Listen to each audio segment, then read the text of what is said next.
Buongiorno e ben ritrovati con l'informazione flash di New Sicilia. Il presidente dell'Ars, Gaetano Galvagno, esponente di Fratelli d'Italia, è considerato uno degli astri nascenti della politica siciliana e ufficialmente indagato per corruzione dalla Procura di Palermo.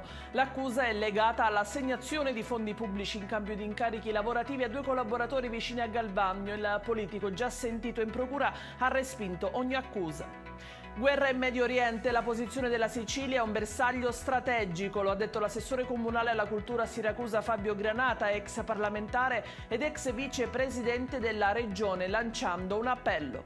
Maturità 2025 è iniziata alle 8:30 la seconda prova scritta riguardante le discipline caratterizzanti i singoli percorsi di studio, fra le tracce latino al liceo classico con un brano tratto da Cicerone e matematica allo scientifico con Cartesio. La cronaca da Avola nel siracusano, un agguato ieri sera ha ucciso Paolo Zuppardo, morto in ospedale, prima l'inseguimento, poi la colluttazione con due uomini che si sono consegnati spontaneamente alle autorità. Si tratta di padre e figlio, ancora ad accertare il movente dell'omicidio.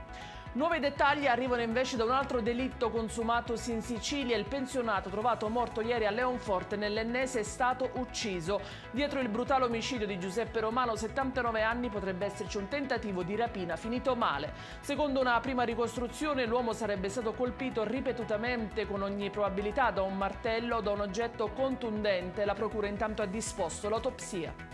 Ed è tutto per questa edizione, vi ricordo come sempre che i dettagli su queste notizie e molte altre li trovate sul nostro sito e sui nostri canali social. Grazie per averci seguito e a più tardi.